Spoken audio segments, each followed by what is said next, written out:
media users worldwide and is followed by the top social media influencers and celebrities worldwide. Franklin has a lovely wife of 9 years, Seth, and 2 wonderful sons, Noel, 17, and Adriel, 5. When Franklin was not working on his business, he spends his time coaching boys any way that he can. Again, please help me welcome Mr. Franklin Rivera.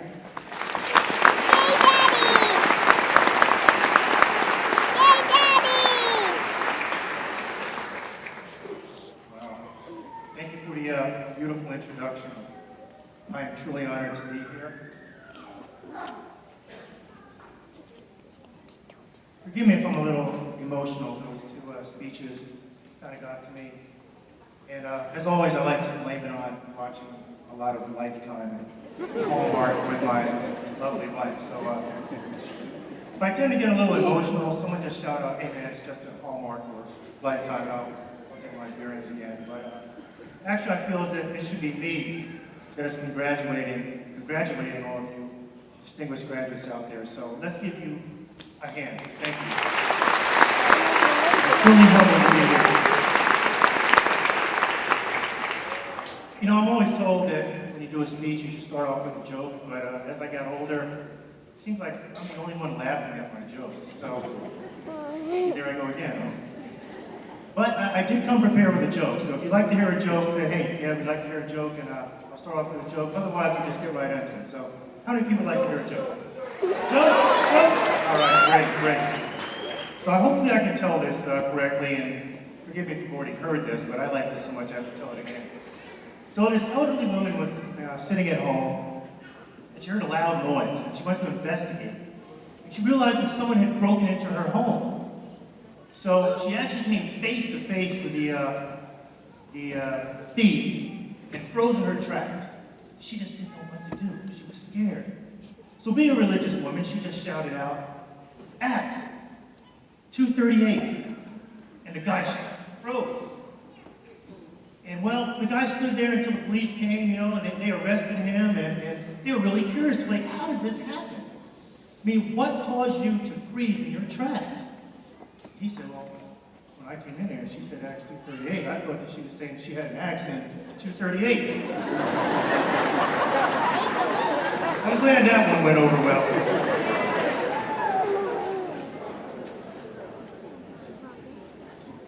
I am truly honored and humbled to be here. And thank you for that beautiful introduction. You know, the other day I was at home going through social media, going through Instagram, because that's what I do. That's what my business is. And one thing I like to do is follow, inspirational quotes, things like that. And I came across this quote that said,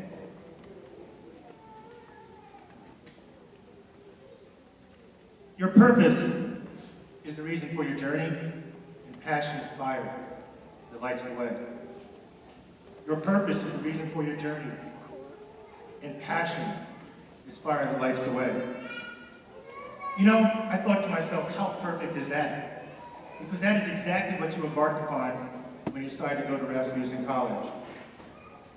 So today I want to talk to you about passion and purpose. So purpose, what is purpose? The simplest definition is that for which you exist. Your whole reason for existence. I like to say that once you find out your passion or your purpose, you actually really start to live rather than just exist. A lot of people have actually made quite a nice living from talking about purpose. There's actually a famous TEDx person, Simon Sinek, one of the top-ranked speakers in the world, who actually made quite a nice living talking about what is your why. He coined the phrase, "What is your why?" But me being a bit of a rebel, I kind of like to stick with, "What is your purpose?" I like to ask people, "What is your purpose?" Because sometimes we tend to relate purpose to something that is tangible. Something like money. Hey, my purpose is to make more money. However, I would argue that it goes much deeper than that. I would say that purpose is an intangible. It is the reason why you exist. So we're going to get into what is your purpose. Now, passion, the fire that lights the way. How do you define passion? Well, I went, as most people do, and I Googled it. And I came across these definitions: a strong feeling of enthusiasm or excitement for something or about doing something. A strong feeling such as anger that causes you to act in a dangerous way. Or it can be a strong, intense feeling for someone. There's also spiritual references to passion, such as in the Passion of the Christ. But however, it is this definition which struck me the most: an intense, driving, overmastering feeling or conviction. I would feel safe in arguing that every single one of you here today has that kind of passion. An intense driving or overmastering feeling or conviction. There is some reason why you decided to take this journey to go to Rasmussen. But I would dare to take it one step further and expand on the aforementioned definition. I would say that passion is that force that enables one to face fear, to remain resilient, to be strong when the odds are stacked against you. Passion is what keeps you alive, and your passion is what you should live for. What are you living for? What drives you every morning when you wake up? Are you living? What is that? Or are you simply existing? You see, I believe Not my friend. it is our purpose and our passion that translates into actual living. It is the passion for our purpose that makes us steadfast. A steadfast rock instead of sand. It shifts with every wave of adversity. Once you have realized your purpose, every action of your living being will be driven towards your purpose. Most people can sense their purposes early on in life. They never let it fully manifest until their experiences have directed them to their purpose. Many times it's hardships that help our purposes emerge from the murky waters of life. So on that note, let me tell you a story. You know, I can never say whether I was poor or not. If I was, my mother never lived to know it. I know that we moved from New York to New Jersey when I was young. And I know that my mother worked hard. I never remember wanting for anything.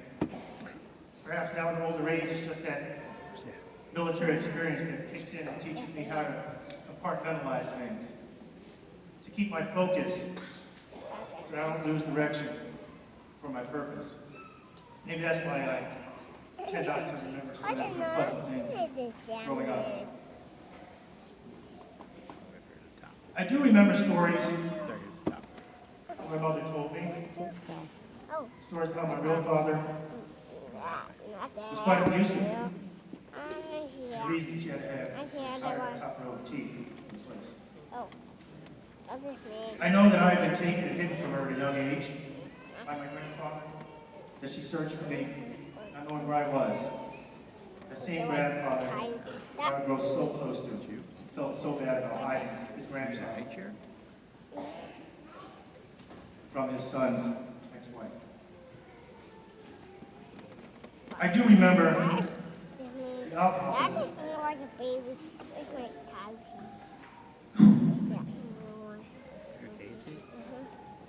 Still like that, right? I remember the pain of seeing my mother passed out in a drunken state. Coming home, picking up broken dishes, just waiting for her alcohol to wear off. Take care of my young sister. I do remember that. But I also remember her fighting hard to fight the alcoholism, getting over it, now being sober for 35 years.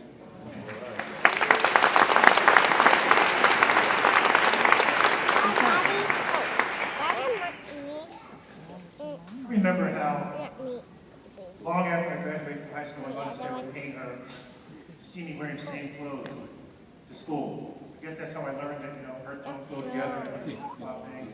Taking Metro Mail, I guess that's what they call it. But she said it really bothered her.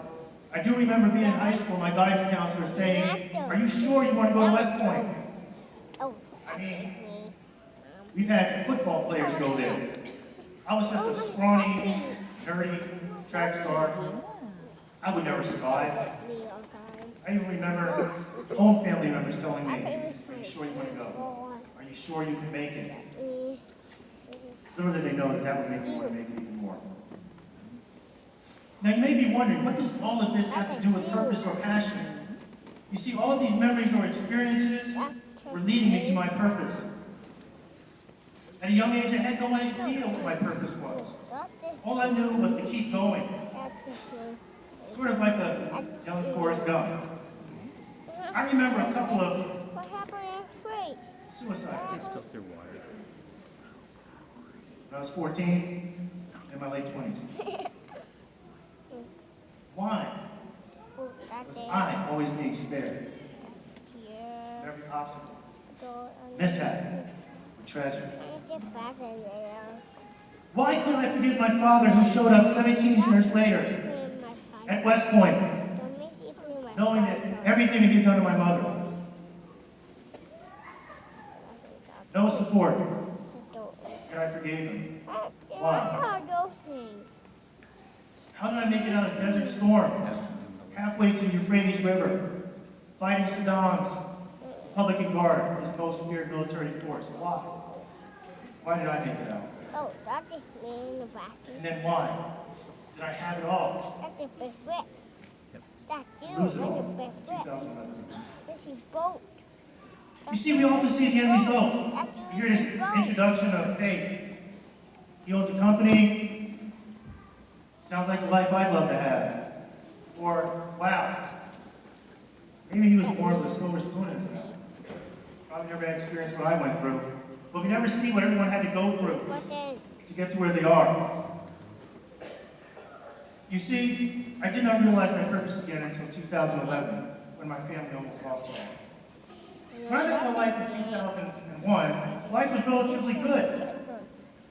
I was working in pharmaceuticals, making a nice salary. My late 20s already owned a 3,600 square foot home that I bought. that's you. When we married in 2007, the salary had grown over 6 figures, and we were living pretty comfortably. We weren't jet setters, but whatever we wanted, we got. Hey, let's fix up the house. Let's do it. Wanna take a trip? Let's do it. That was until 2011 came. 2011, I left my company as a result of a downsizing. In retrospect, I realized it was just about cutting costs. Too many of us were making too much money. And as I saw all of my colleagues who came over with me start to disappear one by one and resign, I realized something was wrong. I fought it hard for a year to stay on board, but the pressure was too much and I gave up. Worked out a deal and I left in 2011. Overnight, my family went from 6 figures to 0.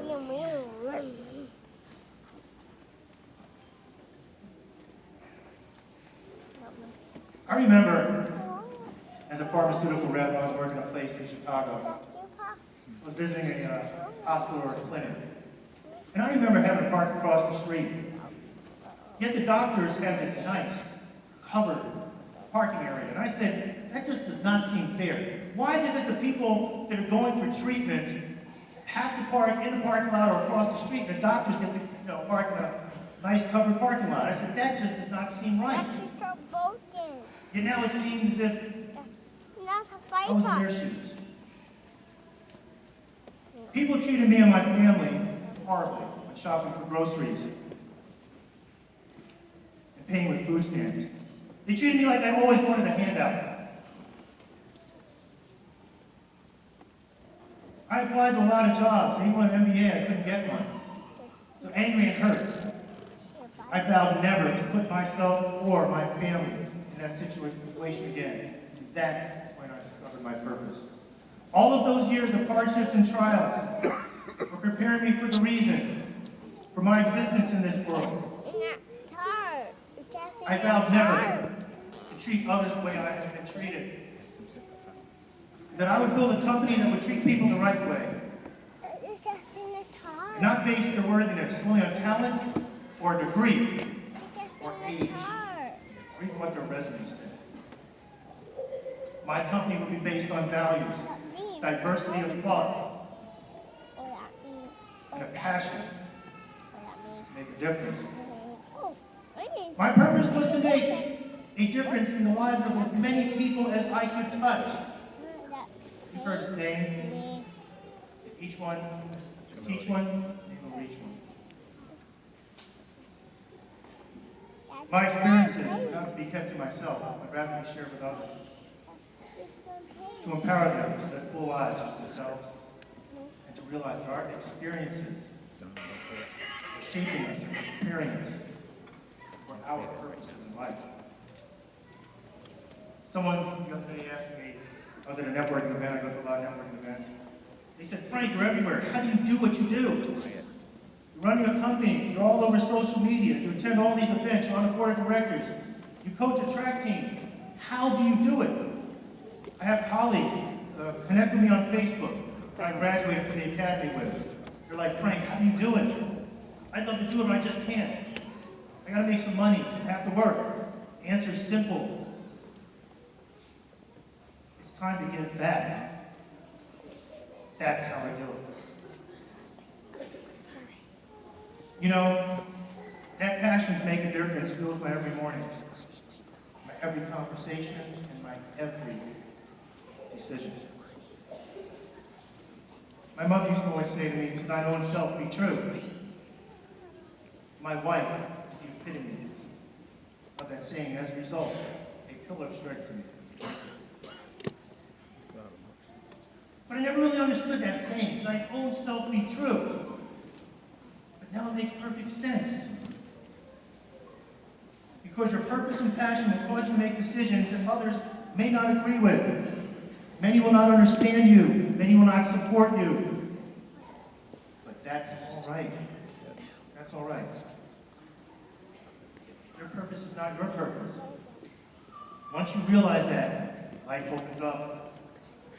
Life becomes so much clearer. And you start to live rather than just exist. Live your life for you. Do not stray from that. I mean that. Live it for you. You know, I strayed because of the promise of great money from corporate America. They give, and they can take away. If climbing a corporate ladder is your dream, then make sure it stays your dream. On your terms. That is something that you enjoy doing. Never forget that. Never lose yourself in someone else's dream. You know, in retrospect, I really hated what I did. It was good money. Car, insurance, gas. I have to pay for it for 20-something years. But every time I stood in front of doctors, someone would say to me, is this really what you should be doing, Frank? Should you really be doing this? I never knew what they meant. Some of them treated me as if I, had no education. I was just a rep, bringing drugs to them. They'd sign a paper, get out of here. You know, I often say to people, I feel as if I had to get kicked out of the boat to walk on water. I suppose they got tired of waiting on my complacent self and decided it was time for me to get on with my purpose. So they kicked me out of the boat in 2011. You know, never in my wildest dreams would I have thought that I'd be standing here in front of all you distinguished graduates. I say distinguished because that's what you are. Anytime you embark on a journey like this and you finish it, that's amazing in my eyes. Amazing. I am so honored, so humbled to be here speaking with you. Now, being a man of quotes and sayings, I want to leave you with a few of my favorites. Now, you might be a little shocked about what I say. My son knows this pretty well, but I actually picked up a lot of my sayings from hip-hop. And there's actually a lot you can learn. There's some brilliant guys out there in hip-hop. So, if you want to know who said it, just shoot me an email and I'll send it to you. But I'm going to share a few of my favorite quotes. And I usually say these every day, and I share them with people. If you don't say you're the best, who the hell else will? If you don't say that you're the best, you get the G rating. Who else will? I'm going to scream that I am the best until the day is proven otherwise. I see that a lot. People think that's arrogant. No, it's not. You have to believe in yourself. I'm going to scream that I'm the best until the day is proven otherwise. So you better work hard to prove me otherwise. There's nothing to fear That's a fire truck. except being afraid. And it's hot. The world is a stage. Hot. Let your dream be seen. Yep. My son knows where that Red. is. Red. Red. I'd rather risk a huge mistake than spend my life wishing. Let me say that again. I'd rather risk a huge mistake than spend my life wishing. And here's my favorite. Well, catch up. Why live in complacency when you can leave a legacy? Thank you very much.